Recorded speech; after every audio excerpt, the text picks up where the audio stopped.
Hello and welcome back to the garage. In today's video, we're going to begin the restoration process on this 1964 Chevy C10. But before we begin, let's go ahead and roll this thing out, wash the moss and dust off of it, maybe give her a little bit of a shine, and then roll it back in and see if we can't get it fired up today.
Alright, so now after getting completely drenched and a wardrobe change, the truck is clean. Well, it's cleaner than it was.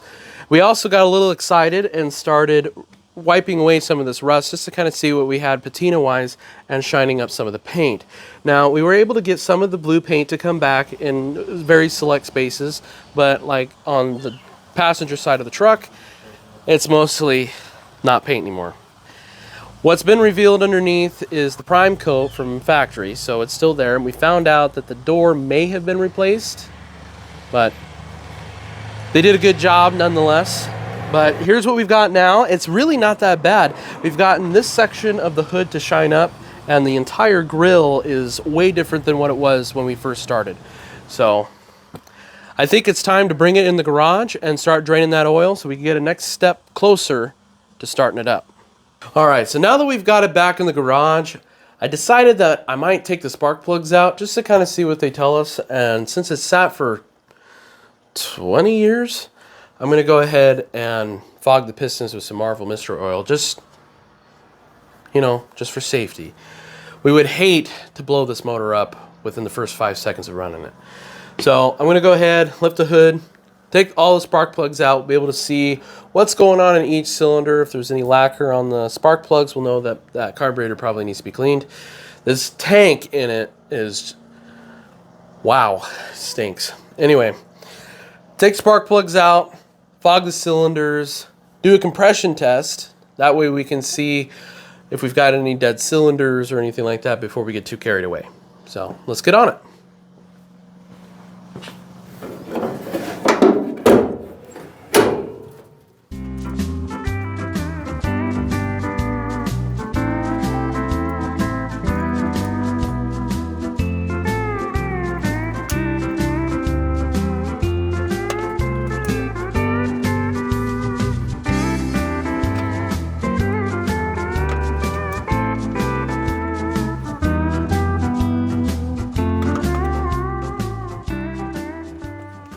So now with all the spark plugs removed, I've put Marvel mystery oil in each cylinder. And I've put these blue shop towels here to hopefully catch whatever oil shoots out. And the reasoning behind doing that, I'm sure I've already said it many times, it's sat for 20 years. I want to make sure that there's nothing that we could do to score those cylinders. And it's probably just good practice. Plus, the spark plugs were dirty, so we got to clean those too.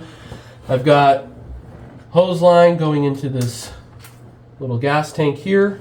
That right there will hopefully catch any fuel that might come out because we'll be turning it over. And this fuel line here will eventually go to a different tank just so that we can fire it up and see if it runs, because we got to take the gas tank out of this thing because it is just, it's full of old gas and we don't want that going inside of there.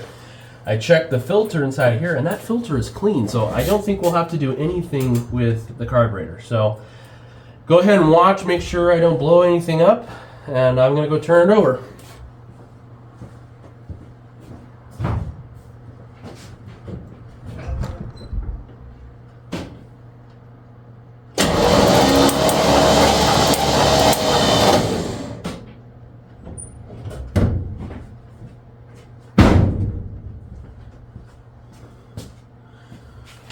Looks like we puked out quite a bit, so good thing we had those there. Doesn't look like we had any fuel come into that yet, so that either means that the fuel tank is empty, which I'm really hoping that it is. Kind of seems like it might be with how that filter looked. Or the fuel pump doesn't work, which is entirely possible. But we'll go ahead and clean up the spark plugs, re-gap them, and put them back in.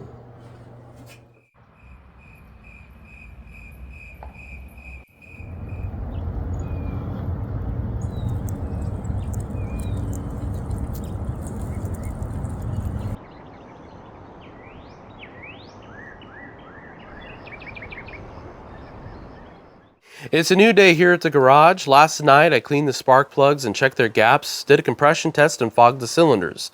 We're sitting at about 160 to 175 PSI on this engine, and stock compression is about 160. So we're at or above, which is a good thing.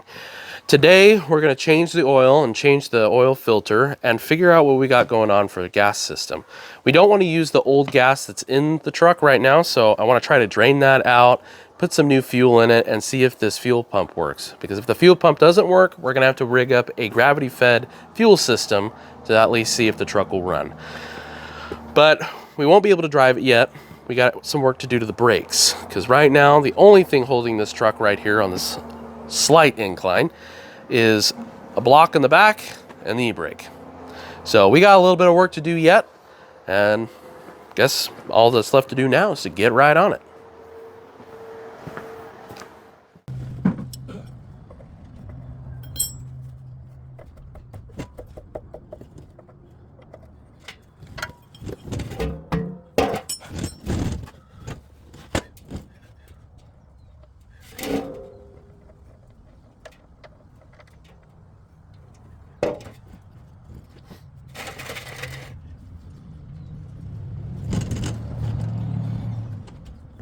So here's something I really wanted to show you guys.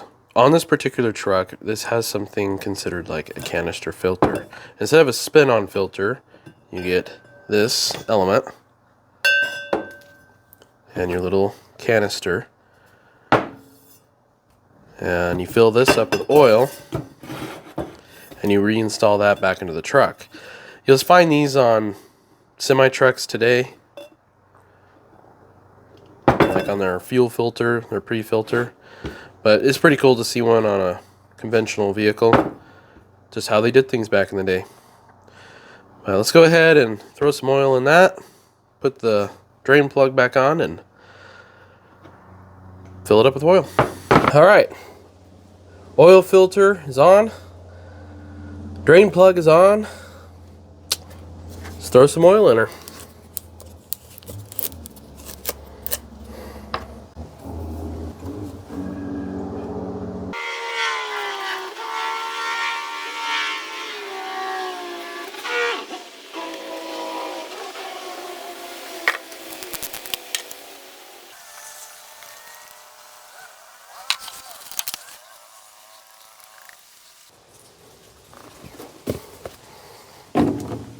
So now that we've got 3 quarts in it, I'm going to go ahead and check it before I put this 4th one in. All right, we're right at the add line. Now the reason why I do that is because 1 quart is in the canister, and with putting 3 quarts into the crankcase and saving 1 quart off to the side, I can see what the dipstick is going to tell me. So the next time I check it and maybe it's between full and add, that would mean that maybe I burned half a quart. Or right now it's at the add line. We'll see if it's up to full after I put this quart in. Then we'll know that between add and full is exactly 1 quart. Or whatever it's going to have to be to top it off. That way you just kind of know where you're sitting at on your gauge down there.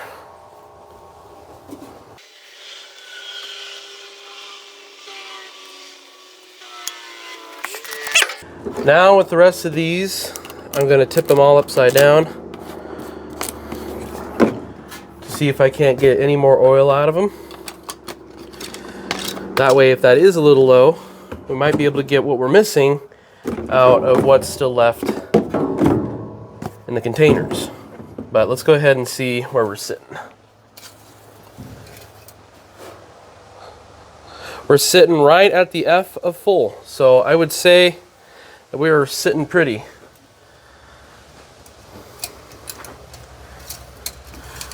So with us just being a little bit over that full line, that's okay because we haven't fired it up yet. Because once we fire it up, it's natural for the oil level to go down a little bit as it fills the orifices that have been drained. So it's got oil, it's got to add the fuel, got plenty of coolant, got a battery. Aside from having no brakes, I don't see why there's any reason we can't fire this truck up. Now that I've got you guys in a better spot, I filled this hose here with fuel and filled the bowl. And the choke is open right now. I have the choke cable disconnected. I'm going to manually set it there. So, see if it fires.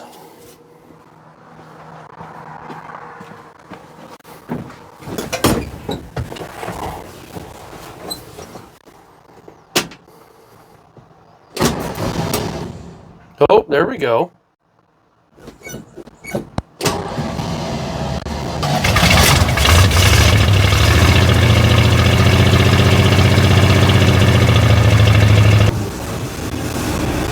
She's running.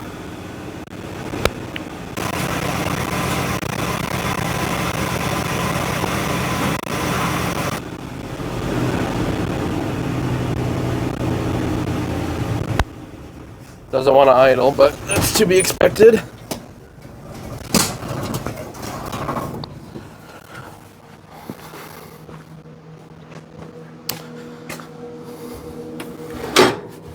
It runs. It sounds like it runs pretty darn good too. I don't see any smoke coming out of the back end. Smells old. So I guess now we gotta get that tank cleaned out, get it hooked up. Yeah, I don't see any fuel. Did you guys see any fuel squirt out of there? Doesn't look like there was any. Anywho, yeah, that's cool. All right. Well, I guess now we get to make it stop, make it hold some actual fuel. Maybe try to figure out why it's not idling. That could be just because it's sat for 20 years. All right. So we've got the truck running. Now we need to make it drivable. That means going through the fuel tank and making sure it's clean, seeing if the fuel pump works and replacing it if need be, and getting these brakes working. Because right now, all we've got is the e-brake, and that won't be enough to stop this. But you'll have to wait for all that in the next video. So make sure you like and subscribe, turn on the notification bell so you can be notified when more videos on the C10 come out, and go back and watch some of our older videos. We've got a lot of cool stuff on this channel. But as always, we will see you in the next one here at the garage.